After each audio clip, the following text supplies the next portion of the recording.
one person's psychedelics in moderation is very different from another person's, and it's different for everyone. When we take the term moderation and flip it to that trendy, hip term, microdosing, it gives us this feeling inside. It's a feeling that, it sounds like exact science. When we hear that word, microdosing, it sounds like it's been vetted. It sounds right for me because I'm somebody who doesn't want to do a lot of something that could potentially be too intense. So I like the sound of microdosing. It sounds right for me. Welcome to the Misdiagnosed Podcast, where we uncover the truth about all things mental health, from what's really causing mental illness symptoms to why the industry of psychiatry and big pharma don't seem all that interested in helping people heal. This show will get your hands dirty so you can know the truth and live free. I'm your host, Caitlin Pyle, and I've healed from multiple mental illness symptoms, including bipolar disorder, ADHD, OCD, clinical depression, extreme anxiety, and PTSD. Psychiatrists almost ruined my life, but I live to tell about it, and I'm sharing it all here on this show. Join us as we explore how to spot the lies the mental health industry tries to sell us.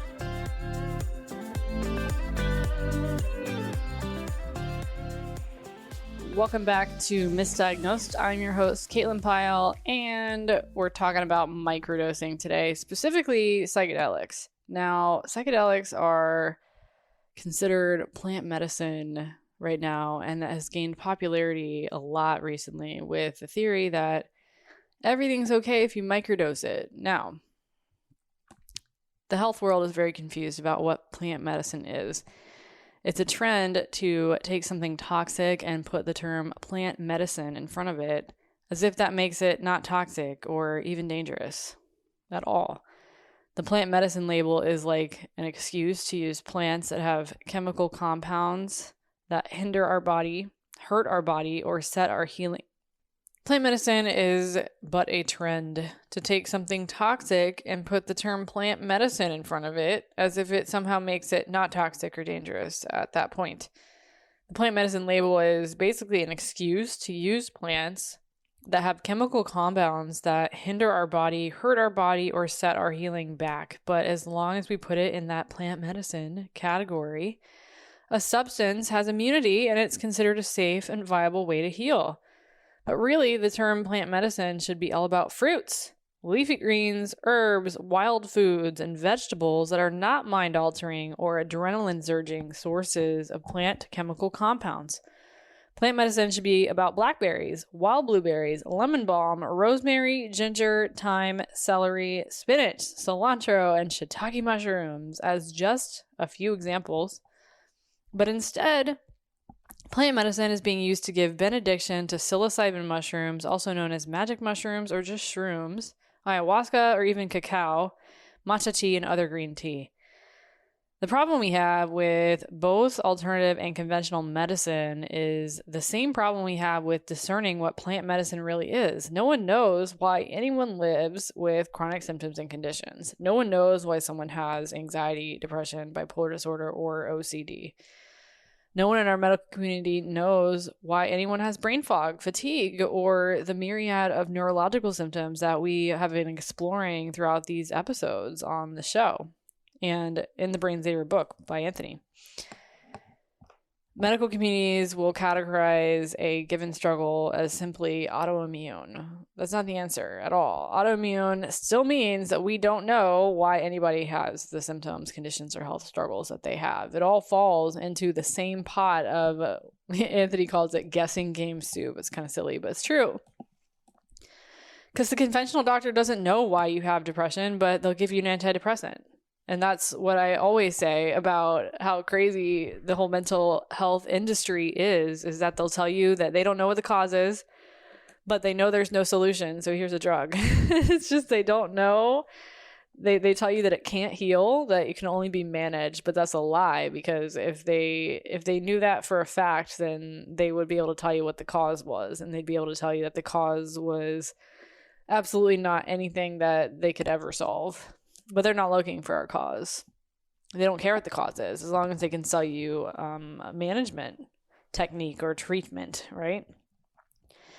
Even the alternative doctors don't know why we have depression, but they offer you a better diet, like the keto diet, or they say you just start exercising, which if you're depressed, the last thing you want to do is exercise. The recommendation to get rid of processed foods they'll give you, and the instruction to take vitamin D, a multivitamin, and take some fish oil. And not every doctor's visit is going to yield those exact recommendations, whatever they are. They still won't be based on knowing what the true underlying causes of your suffering are. So perhaps a doctor believes that gut health is causing your depression, that it's candida or SIBO or leaky gut or your faulty microbiome. All of that's to blame. Now, perhaps a doctor believes you have a chemical imbalance, which I can't believe that term is still getting used. But, a neurotransmitter issue like a dopamine deficiency, as in the case of ADHD, whatever the case, it's still a case of we don't know why you're sick. We don't know why you have depression or any of those chronic symptoms. It's a guessing game technique, and it's led to a widespread interest in psychedelics and microdosing. So someone's search for anything to try, getting into that, I'll try anything to heal myself. That's why I ended up trying ayahuasca one time. I was like, I'm desperate. I'll try anything to feel better. Someone's search for anything to try to get any answers leads them to the door of this darker side of so-called plant medicine. And Anthony has always said that just because something falls under the umbrella of ancient does not mean it's safe, and it certainly doesn't mean it's perfect, right? Ancient, they used to make us drink mercury as a first line of treatment of everything. They would make us drink mercury.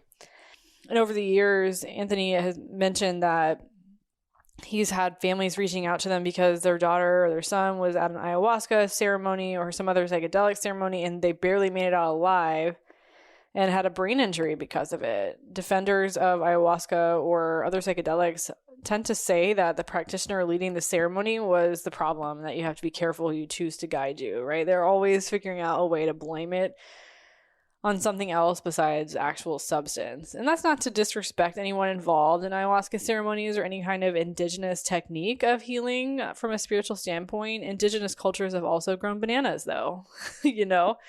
They have also grown spices like vanilla bean, cinnamon, turmeric, and ginger. These are non-toxic and have healing properties. And while some of these can be self-limiting, meaning that large quantities can be irritating, they're not dangerous. Our brain doesn't see them as an enemy, and our immune system or body does not either. But at the same time, whether we're in indigenous culture or not, we can all grow, eat, and play around with poisons. Many non-indigenous people become guides or practitioners who administer these psychedelic so-called medicines. So what we need to address here then is the person who's looking for answers to chronic illness, right? It could be you. It was me at one point. The person who's desperate to try anything and gets further injured in that process, landing into a life that's even more rife with suffering and hardship than they already had to begin with in their condition. I think I definitely had some PTSD from my experience with ayahuasca. I didn't even take the whole dose, and it was a horrific experience. And I didn't go into it with the right frame of mind anyway. I was just so depressed and so anxious. I think I was still taking Xanax the day of my ceremony, and I had no idea how I was going to react. But I was desperate. I was like, I'll try anything. It was a horrifying experience. So yeah, people in the lives of those who are looking for answers might just pass it off as a bad trip, right? That's how I used to talk about my ayahuasca experience, was that, oh, it's just a bad trip. And, they might try to get you to sweep it under the carpet and say, it's just your journey. It was supposed to happen. You had to learn something from it. And I've tried to justify it too, but I think my brain was just sick. And then I was putting in some substance that my brain was not equipped to handle as it was already sick. And it just completely caused a crisis for me. So there may be all these excuses for what had happened during a bad trip, but it was actually an injury, and it wasn't a positive experience of any kind for anybody. And maybe no one even realizes that their brain health is even declining from injury. I know that was a big surprise for me to hear from Amen Clinics, from my SPECT scan, that it showed brain injury. I was like, I've never hit my head, at least not that I remember. I've never hit my head. how can my brain be injured, right? But that's a myth, that the only way your brain can be injured is through hitting it. There's so many ways your brain can be injured, and psychedelics is one way. Psychiatric drugs is a major way that people have brain injury. Emotional trauma, psychosis episodes, it's just all kinds of stuff can injure your brain.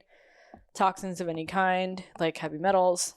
So somebody's brain may be in decline that starts or continues over time after that one trip. It could be a steady decline, and it just gets added onto with each experience with psychedelics. And microdosing is just new marketing for psychedelics. And there's this whole landscape around psychedelics that has changed in recent years to this marketing messaging of microdosing. The mistakes of the past, where people consumed high doses of psychedelics, are far less common.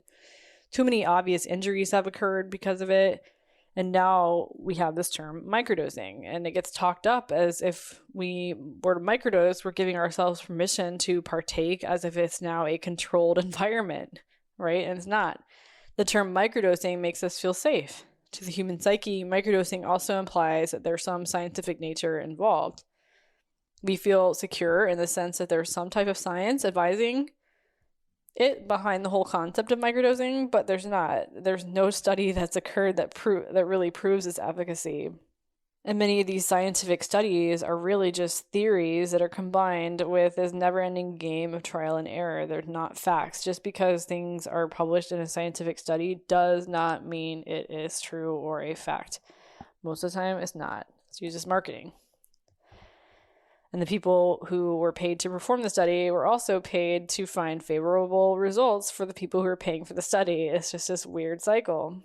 And it's a dangerous cycle, because labeling drug use as microdosing provides a sense of safety to more people. And it's tempting then to many more people who would never partake if they didn't feel it was scientifically evaluated and monitored.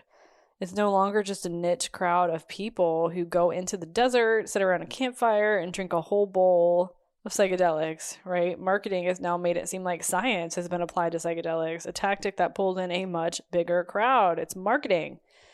We talked about that a lot on the show, the different clever ways that things are marketed so more people will partake. The term microdosing acts like a safeguard in that way. It makes someone believe that the person that's offering the therapy and using the term microdosing knows a lot, and that they're very smart or well educated in the process that they're offering. And maybe that's true to some degree, that the person who's offering that microdosing experience knows about the theory, right? Yet even if you know a lot about a game, it's still a game.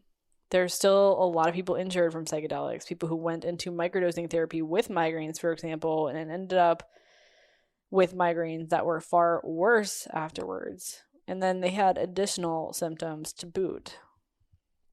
But what psychedelics do is put the body in a crisis state.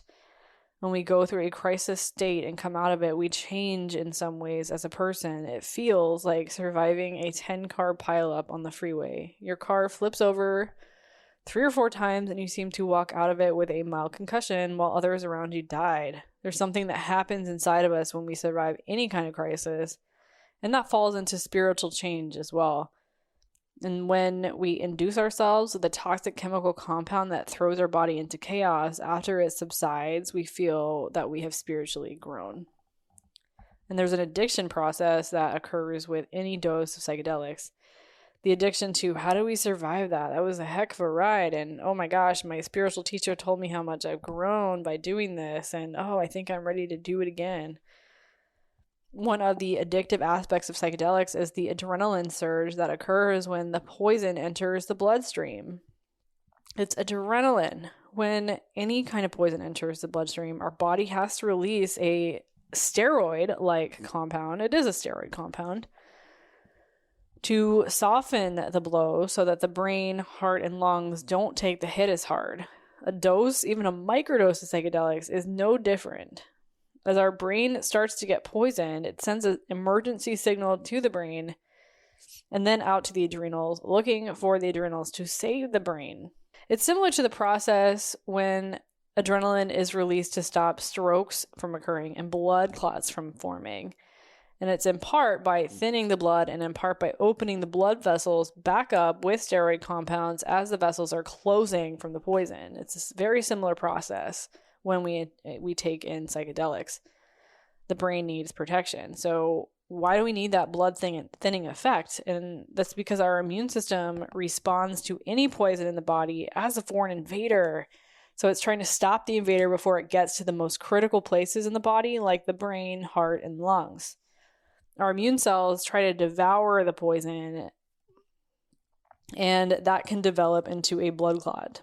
Our immune system is built with knowledge in it, information in it, to take risks to protect us.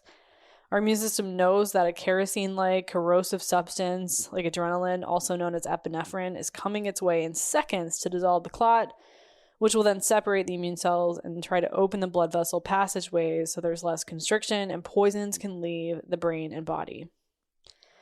So it's important to note here that adrenaline isn't like kerosene. It's not like a paint thinner. It has a similar property, though, in that it can start to dissolve and break down a blood clot that is thickening. So as our immune system gathers around the poison, so in this case, it would be a psychedelic substance, and it tries to eat it up and absorb it, a large number of white blood cells surround the drug's poison chemical compounds. The white blood cells start to group together and become a clump that can get caught in blood vessels. That is a blood clot. Now, then adrenaline will enter the scene and start to break down this clump. This chaos is part of the addiction to psychedelics, even to microdoses of psychedelics or any other poisonous substance. That adrenaline released into the bloodstream to thin the blood and protect the brain in that moment from the onslaught of chemical compounds also saturates the brain, creating extreme adrenaline highs.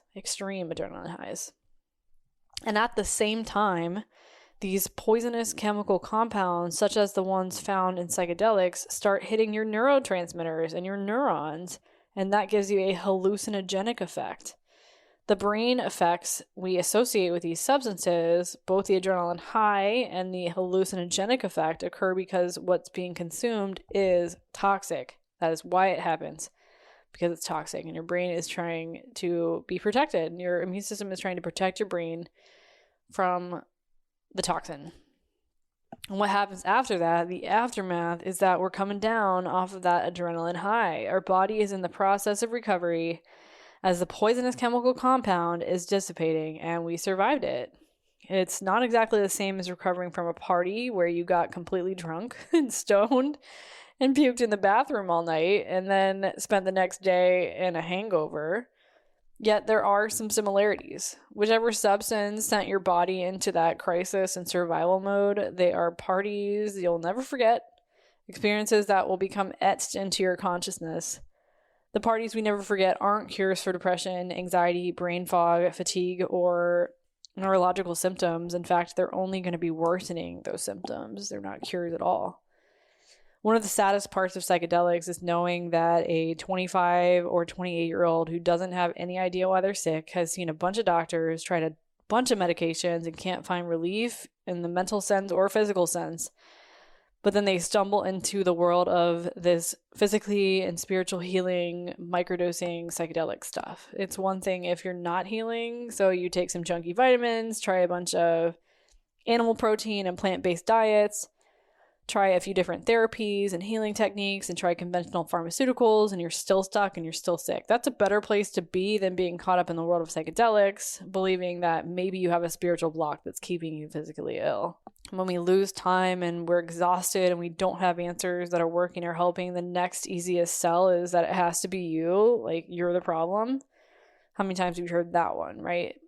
That it's a spiritual issue, a mental and emotional problem, and that the psychedelics will shift something and bring you spiritual growth, take you on a spiritual journey where problems can be solved.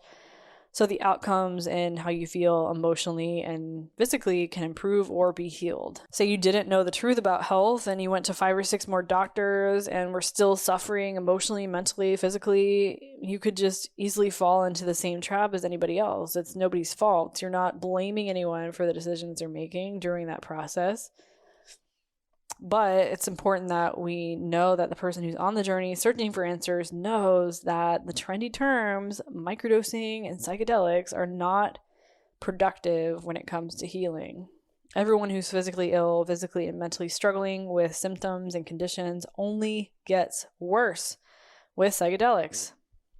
And I can say that I did not get better after any of the times that I did psychedelics.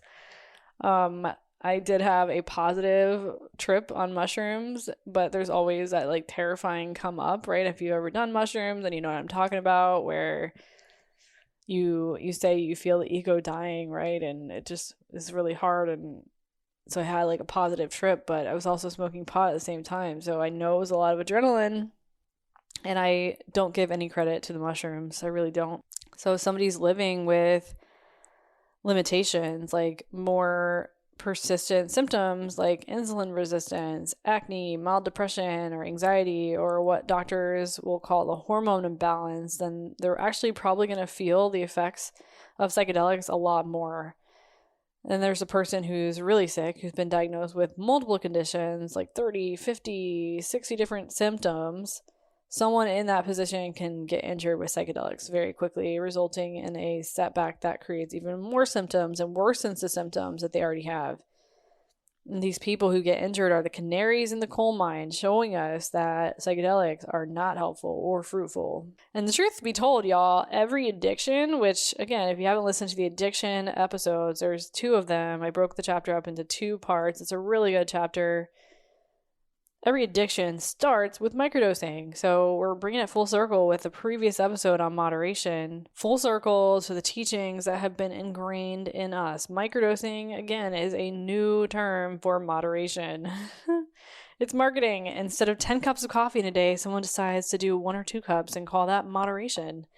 And instead of a full-blown psychedelic experience, someone decides to take a smaller dose, calling it microdosing. And there's a wrinkle in that, right? Who's to say exactly what moderation is for any one person? One person's psychedelics and moderation is very different from another person's, and it's different for everyone. When we take the term moderation and flip it to that trendy, hip term, microdosing, it gives us this feeling inside. It's a feeling that, it sounds like exact science. When we hear that word, microdosing, it sounds like it's been vetted. It sounds right for me because I'm somebody who doesn't want to do a lot of something that could potentially be too intense. So I like the sound of microdosing. It sounds right for me. It's like someone's first tattoo. Nothing against tattoos except, they can contain toxic heavy metals. They can have an addictive quality that draws a useful parallel in the situation we're talking about here. We start with a very small tattoo, a butterfly, or I've thought about getting a hummingbird tattoo, maybe a quote or a Bible verse, something that we feel connected to, that we want written on our bodies. Most don't start out with a full sleeve or a full body tattoo. They don't plan to spend whole days at a studio, right? That comes later once we're addicted to the tattoos, just in love with them, that we want us to keep getting more. It's not the first tattoo. You go in and say, okay, I'm going to try this. I'm just going to get this little one. It's tattoo microdosing. Every addiction in some way starts out with microdosing. Even though we started with that microdosing mentality, right? While some people are all in or nothing, that black and white type, for the majority of us, there's something that sounds very sane about microdosing, right? No one wants to go to an ayahuasca party and drink a whole bowl of it for their first time, although many have. They've ingested a large dose without realizing it of mushrooms or ayahuasca all at once. And many of us want to feel we have control over what we're putting inside of our bodies, and microdosing gives us this false sense of security that we have that control. And our consciousness and thought process can be very different from, or even defiant to, what our body and soul really needs or wants. We might say, no, microdosing is controlled, it's careful, I'm going to heal. Our physical brain and our metaphysical soul are not saying that, though. Our physical brain is saying, don't let that poison enter this temple. It doesn't matter if psychedelics are trendy right now, in this time in history and in earlier times in history, it has never wanted to enter the temple. It's never been a good idea. So our soul is saying, don't shorten my time here on earth and slow down your spiritual growth.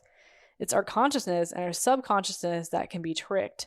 Our subconscious and conscious minds can be peer pressured, convinced, persuaded, or conditioned to partake in psychedelics or substances and activities in which our body and soul don't want to partake. So remember that when someone uses that fancy term, microdosing, they're really using an old and misunderstood term, moderation.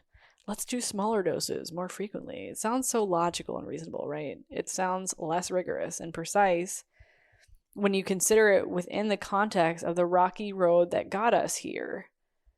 We're going to do a smaller amount more often instead of drinking a whole bowl in one night, screaming and vomiting, and then feeling lifeless and energyless until the next one, right? Microdosing is just an attempt to get the journey without paying the price, when in truth, we're actually paying the ultimate price with our health. I hope you listened to the moderation episode before this, because it all ties together. It's just a new term. It's all marketing. And I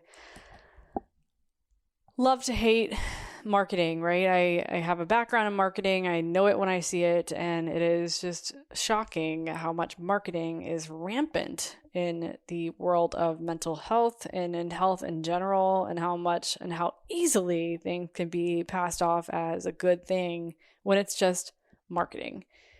It's just marketing.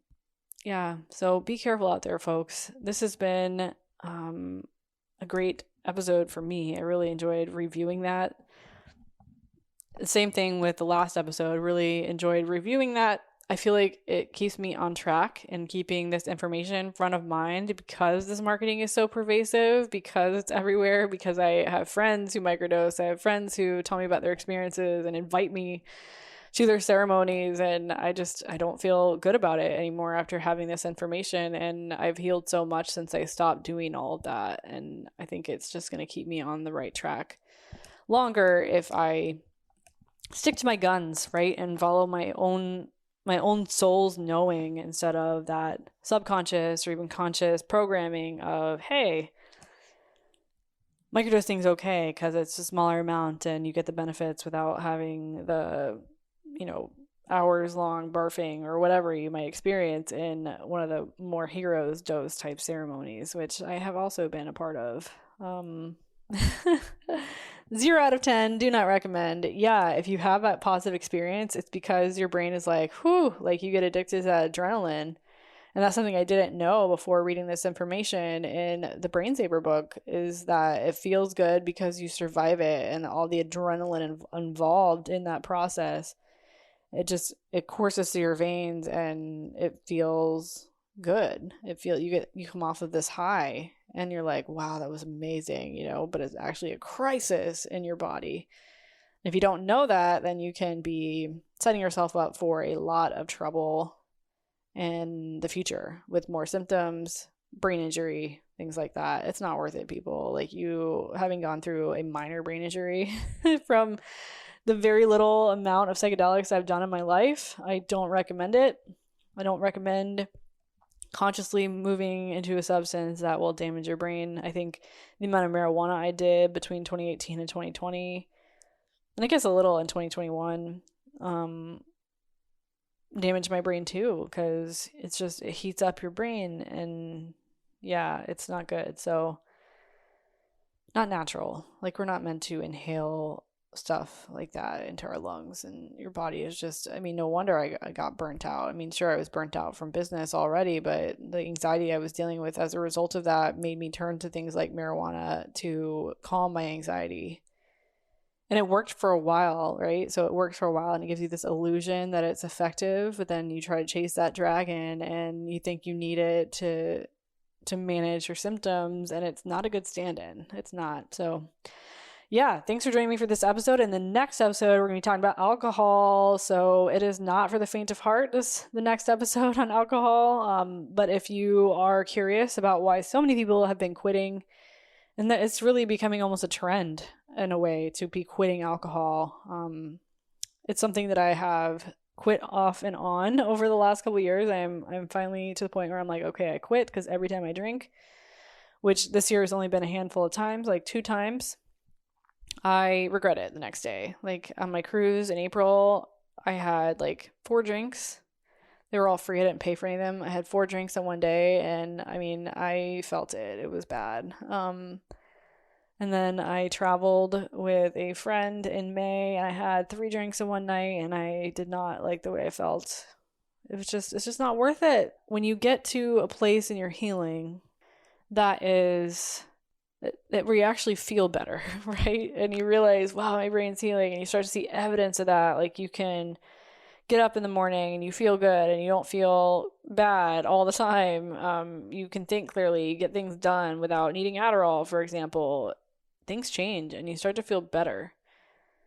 And that makes all of it worth it. You just know what you're doing is working, and you see that evidence on a daily basis. And that doesn't mean that it's like a straight, linear, up and to the right, perfect line, right? There's ups and downs involved in that. And I'm certainly not perfect, especially with my own battle with moderation, right? Especially when it comes to food. Like, I want to eat pizza sometimes, and I love bread. It's hard not to eat that when you grew up eating it your whole life.